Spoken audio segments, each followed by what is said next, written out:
Welcome everybody to the February 2020 Play to Practice. This one is We Love Indies. We got 4 great teams with 4 great games, and we're going to start off with Kevin with his game X.O Go. So Kevin, tell us a little bit about X.O Go. Thank you. It's a pleasure to be here.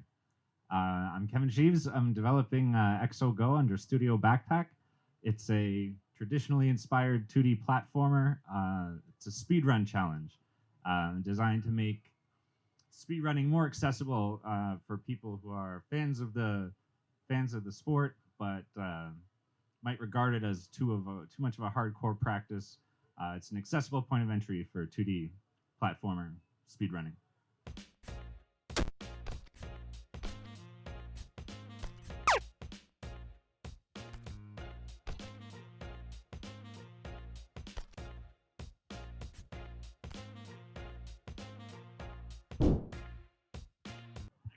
Screen over there. Hello. Yes.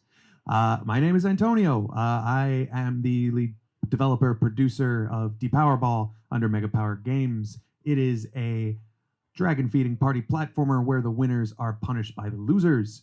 Quite to put it simply, you want to feed the dragon as many times as you can, and every time you win a round, you lose a power as voted on by the other players.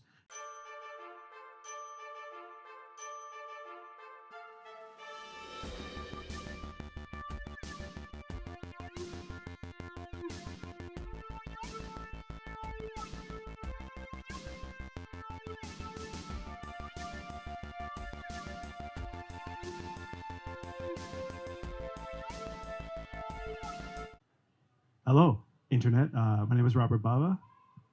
I'm John Paul.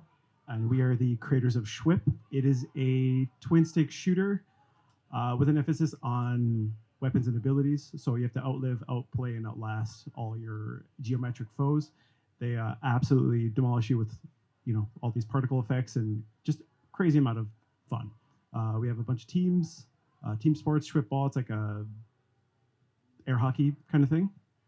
There's the classic arcade style, which is run up a high score, twin stick shooting, and then there's style mode, where it's more emphasis on combo kills and fancy looking kills and a variety of weapons. We have a couple more modes ready to go, but it's a show clip. It works better in motion.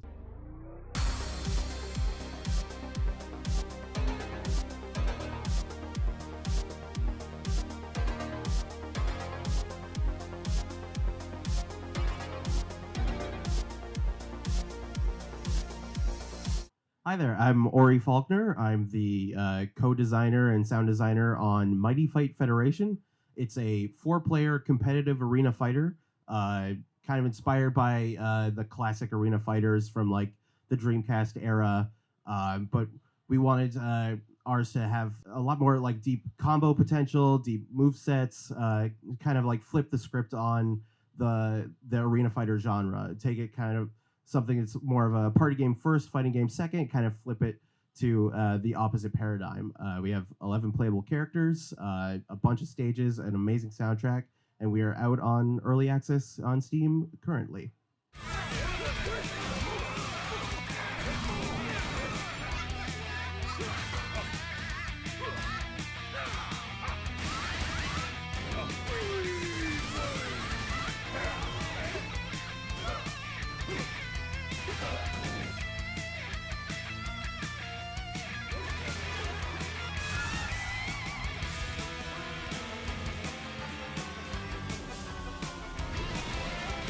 Fantastic. So one of the big things about working in indie games is usually you're inspired by bigger companies or just things you see. We wanted to talk to you guys about what inspired you. We see these games and we know there's a lot of love going into them, but what was the love that went into all the work? There's lots of gaming influence, mostly for me, it's the stuff I was playing growing up, the Super Nintendo era. That's when it's really the heyday of gaming for me. And it was the cartoons that went along with that. It was Saturday morning. As soon as the cartoons were over, out came the game pads, and well, I guess that was it. So it was a period of time really that influences a lot of what happens in X.O Go. The biggest influence for us was a game called Power Stone that was released on the Dreamcast. Exactly.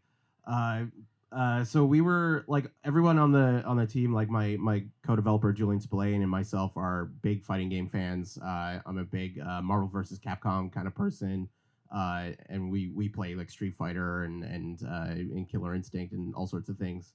But Power Stone was something that really uh, we really gravitated to because it was such a fun pick up and play experience that shares so much DNA with a classic fighter, but doesn't really go the full distance. It's very content to be sort of a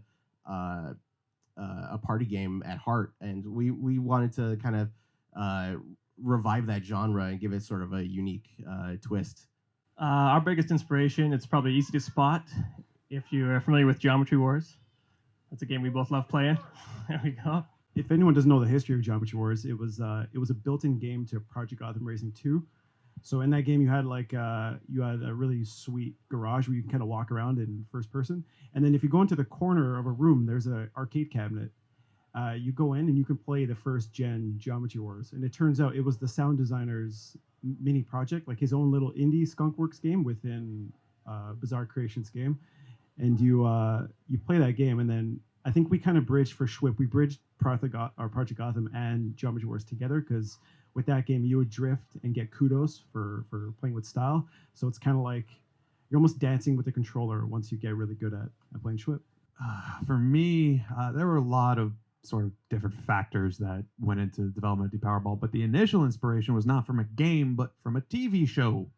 If you're old enough to remember the show American Gladiators, for those who don't know, American Gladiators was a TV show where hapless string bean contestants would compete in events against juiced up bodybuilder type athletes. Specifically, there was a game in American Gladiators which was named Powerball. And Powerball was a game that very much reflects what the current gameplay of DEPOWER is, in that the hapless contestants would try to grab little foam balls and try to score on targets, while the juiced up gladiator athletes would then proceed to destroy them at every turn. If you've never seen it, I highly recommend seeking out videos and watching it. Yeah. That's fantastic. I never actually realized that it was based off of the American Gladiators. That makes it even more fun now. While working on a game, there's always lessons to be learned. Now, can you guys share some of the bigger lessons during development, during getting it out to the fan base, even just testing? What did you pull away from working on this process?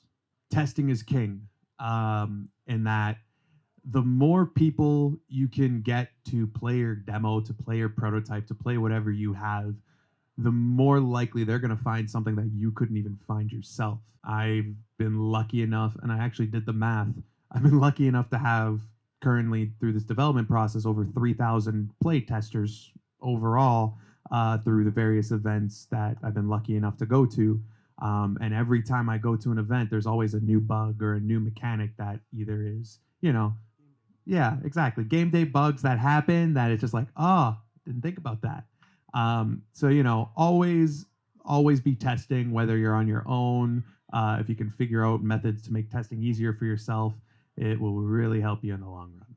Based off Antonio's point, I kind of a two-part. One is bug testing.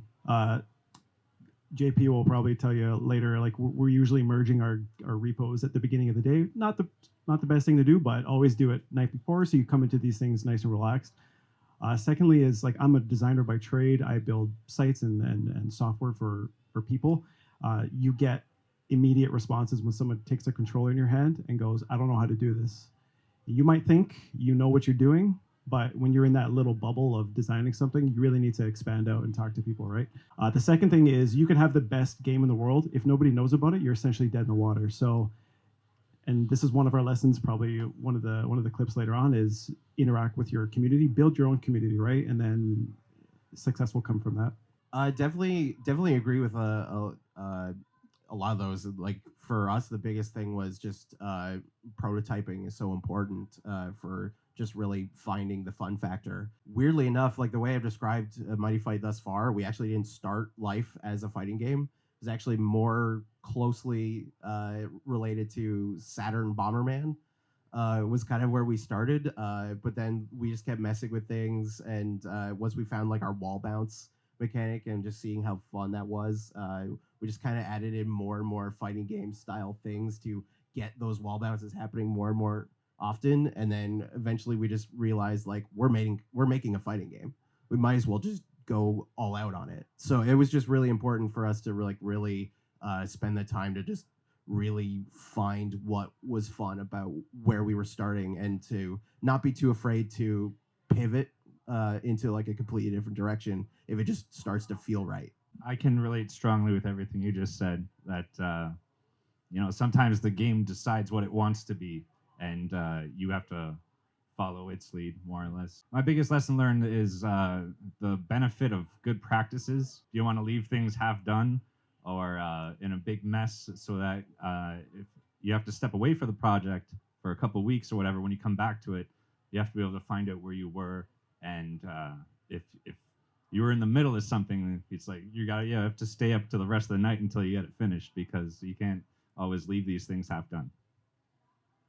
Or you can, but it's a mistake. Ooh, good segue.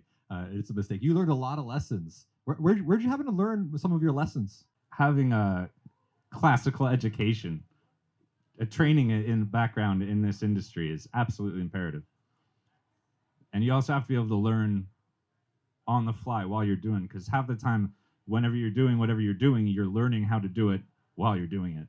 So you have to be very flexible and a fast learner all the time, and resourceful more than anything. Is you have to find the resources. Definitely agree with that.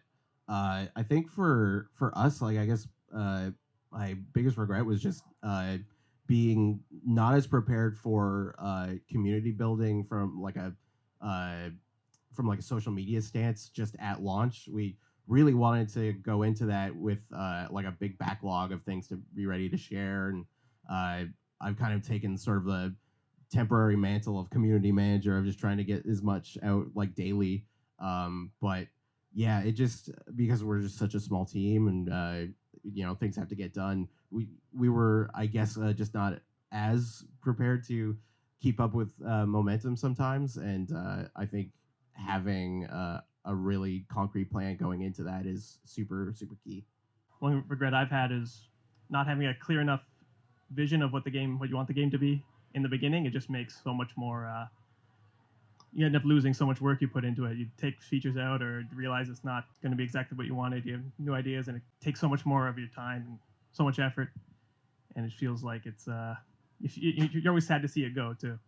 And just to add to that, just like I said before, just the community building. It's like we love our game, but we want everyone to love it, right? So you need to build that community, and we need to do a better job. Yeah, I'm gonna third all of the community building comments that were made. I'll expand on that in that for me, one of the big things was just not knowing sort of the other skill sets that need to come into play when you're on a small team and working on the game that you need to learn. So community building, PR, marketing, all of those things, and just not getting the infrastructure set up beforehand and instead flying by the seat of your pants, which I've been doing for the last 2 years. It's been working out okay so far, but I think I put a little undue stress on myself by flying by the seat of my pants. It is what it is. You guys were very humble in talking about things that you learned and your regrets, but let's share and congratulate you guys on your accomplishments, which there have been many of. Can you guys talk a little bit about some of the greatest moments, maybe getting the game into other people's hands or other such fantastic endeavors? Currently, my game's in progress. I am hoping there will be a lot more accomplishments going forward. But the one moment that comes to mind is I want to say late last year, I was at an event in London. They were giving out an industry award that night, and there was like 40 plus games that were being displayed there. A lot of big heavy hitters that were showcasing that night. And I was lucky enough to, I was grateful to be included in the top 6 shortlist for winning that industry award. It was the first time that I realized that, the game, like other industry experts are finally recognizing what I'm trying to put out there. And it was a big confidence boost at a time where I really needed it. That's sort of what propelled me and allowed me to continue going forward. So. Getting a game to be on Steam, like actually finishing it. We're like 99.9% there, but that 0.1% is probably the longest one. But it's going from concept to actually hitting publish is a huge, because you've overgone all those hurdles to make a project, and just like working on apps in the future, it's as stressful as that. It's seeing the look on people's faces when you give them the controller and you have 50 people in a half moon all screaming and playing your game.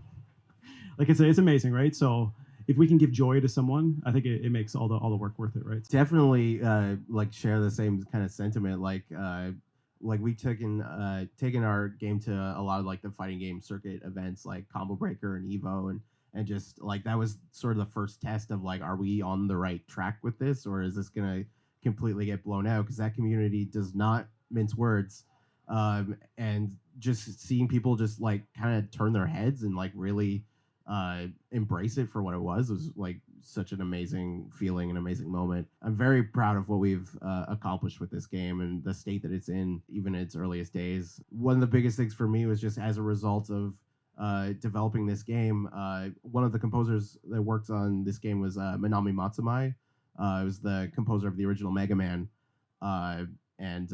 so we met her at Bit Summit when we were showing off the game there, and just being able to talk to her about making music for games, and eventually that led to her making a track for us, and just as a composer myself, like that was just kind of a surreal moment. Some days that increases my imposter syndrome, sometimes it eliminates it a little bit, but it was, there's some amazing things that just happened from working on this game, and so I'll always cherish that. Yeah, definitely. Again, can relate to all these points being made. It's a long grind. It's the amount of time that gets sunk into these projects it's hard to predict. But it's any point where you get a positive piece of motivation or an award nomination. All of those are great. But for me, the ones that stick out when I hear the question are times interacting with children that have no filter. They're not gonna BS you if they don't like your game. They're gonna put it down and walk away.